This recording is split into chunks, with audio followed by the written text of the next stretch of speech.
Apa sih dasar hukum yang mewajibkan kita sebagai umat Katolik untuk berpantang dan berpuasa? Biar lebih tahu, yuk kita bahas teman-teman.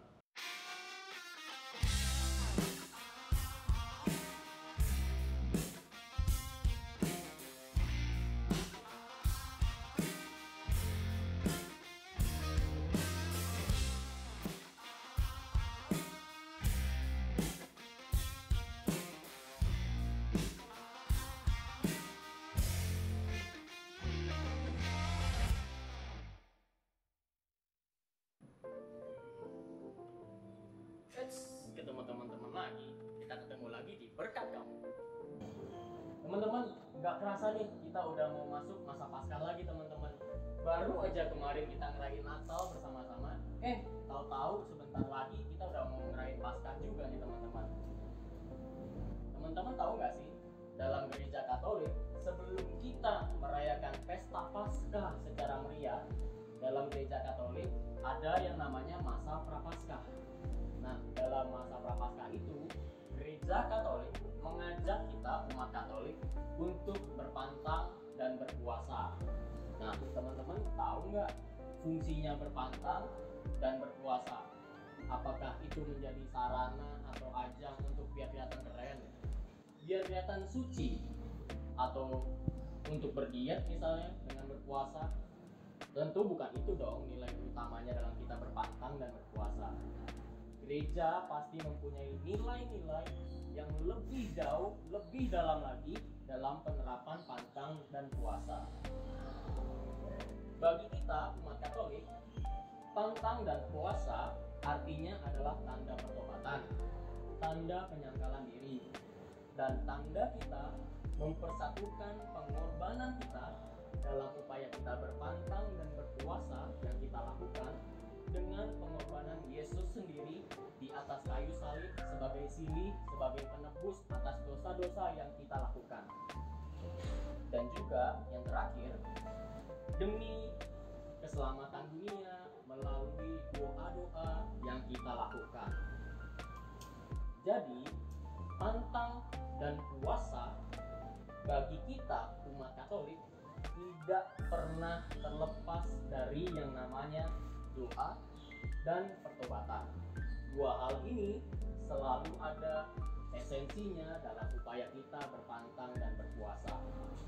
Dengan kata lain teman-teman, pantang dan puasa bagi kita merupakan latihan rohani yang kita lakukan untuk mendekatkan diri kepada Tuhan dan kepada sesama kita.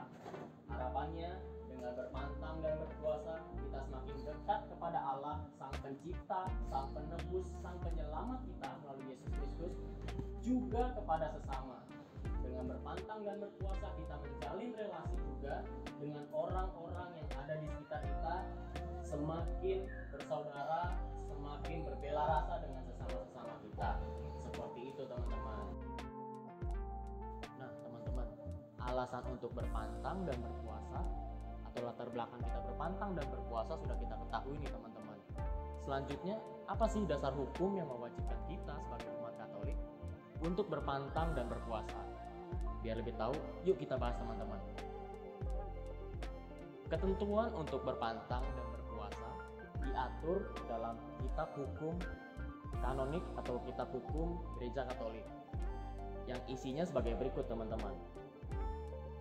Dalam kanon nomor 1249 disebutkan bahwa semua orang beriman Kristiani wajib menurut cara masing-masing melakukan taubat demi hukum ilahi, tetapi agar mereka semua bersatu dalam suatu pelaksanaan taubat bersama, ditentukan hari-hari taubat, di mana umat beriman Kristiani secara khusus meluangkan waktu untuk berdoa, menjalankan karya kesalehan dan amal kasih, menyangkal diri sendiri dengan melaksanakan kewajiban-kewajibannya secara lebih setia dan terutama dengan berpuasa dan berpantang.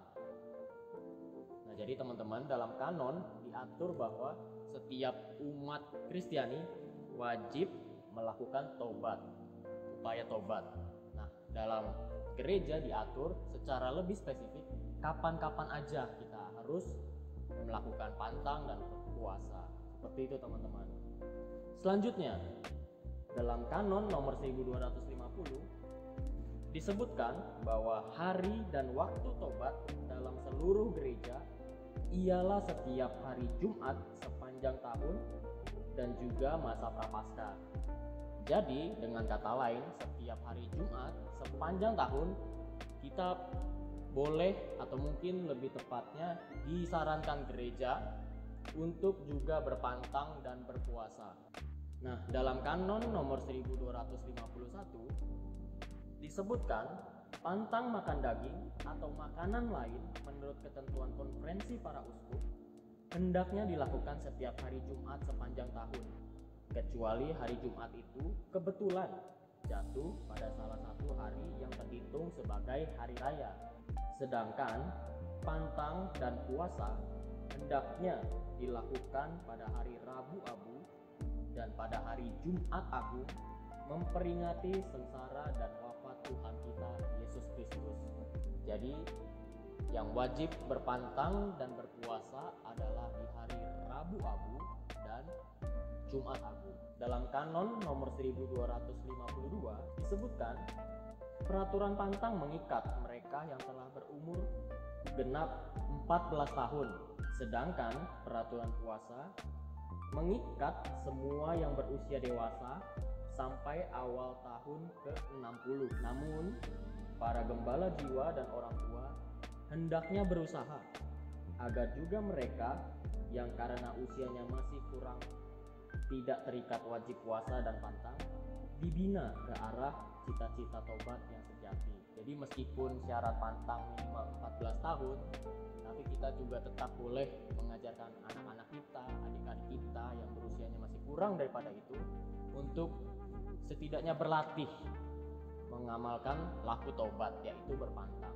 Caranya macam-macam dan bisa ditemukan cara yang terbaik. Dalam kanon nomor 1253 disebutkan bahwa konferensi para uskup dapat menentukan dengan lebih rinci pelaksanaan puasa dan pantang, dan juga dapat menggantikan seluruhnya atau sebagian wajib puasa dan pantang itu dengan bentuk-bentuk tobat yang lain, terutama dengan karya amal kasih serta latihan-latihan rohani. Itu teman-teman dasar hukumnya dari kanon gereja.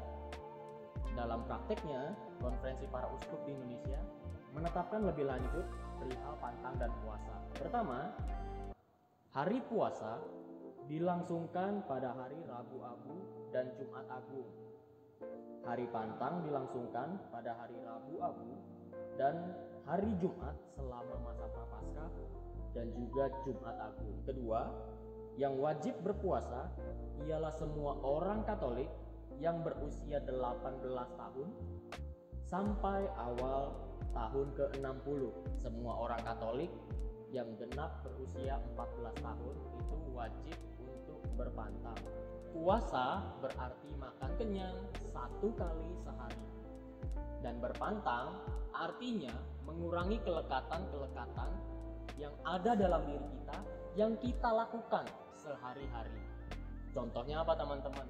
Kalau kita dalam keseharian kita selalu makan daging misalnya, atau konsumsi garamnya tinggi, nggak bisa makan kalau makanannya nggak ada rasa asinnya, atau mungkin kalau adik-adik yang masih kecil-kecil nih setiap hari suka jajan, atau mungkin buat yang sekolah setiap hari megang gadget untuk main game misalnya sampai lupa belajarnya, atau mungkin bagi teman-teman yang ngerokok misalnya kalau sehari nggak sebungkus kurang, atau yang suka minum, atau yang rajin tidur, atau apapun itu yang lekat dalam kehidupannya, yang kalau dikurangi rasanya ada yang kurang, nah itu yang harus dijadikan pantang teman-teman. Jadi mengurangi yang sering kita lakukan, bukan berpantang yang kita tidak pernah lakukan dalam keseharian. Jadi esensi tobatnya terasa dan kena tuh teman-teman. Bila dikehendaki, masih bisa menambah sendiri puasa dan pantang secara pribadi tanpa dibebani dengan dosa bila melanggarnya. Jadi mau disebutkan bahwa kalau pantang dan puasa di Rabu Abu dan Jumat Agung yang sifatnya wajib masih kurang nih teman-teman mau nambah silahkan. Dan kadang-kadang suka muncul tuh teman-teman pertanyaan, boleh nggak sih kita berpantang dan berpuasa 40 hari penuh selama masa Prapaskah? Menurut saya nih teman-teman, jawabannya simpel dan sederhana. Jika berpantang dan berpuasa selama 40 hari penuh bagi teman-teman membantu teman-teman untuk lebih menghayati makna penantian dan karya keselamatan yang dilakukan oleh Yesus Kristus dalam pengorbanan dirinya di kayu salib, boleh-boleh saja buat teman-teman untuk berpuasa dan berpantang 40 hari full lamanya. Justru kalau itu bisa membantu lebih menghayati, itu akan membuat iman teman-teman semakin berkembang dengan berpantang dan berpuasa. Berpantang dan berpuasa bukan ajang atau sarana untuk gagah-gagahan, untuk memperlihatkan seolah kita hidup lurus atau suci, tapi kembali lagi sebagai sarana pertobatan, sarana perbaikan diri, koreksi diri, melihat diri kita yang masih lemah, masih berdosa, mempersiapkan hati kita, mempersiapkan pikiran kita, rohani kita, agar boleh dan semakin layak merayakan karya keselamatan Allah dalam diri Yesus Kristus yang mengorbankan dirinya di atas kayu salib. Semoga kita semua dapat menjalani masa Prapaskah ini dengan berpantang dan berpuasa yang penuh dan tulus dengan niat untuk bertobat.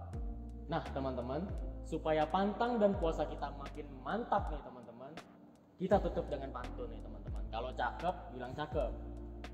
Makan es goyang, nikmat terasa. Gerobaknya lucu, warnanya merah.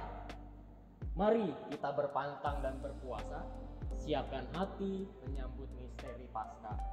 Pakai masker, cuci tangan semua bersih, jaga jarak, jaga hati. Mari siapkan hati yang bersih untuk sambut karya keselamatan sejati.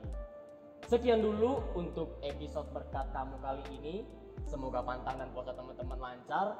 Kita merayakan Paskah dengan lancar juga. Ciao.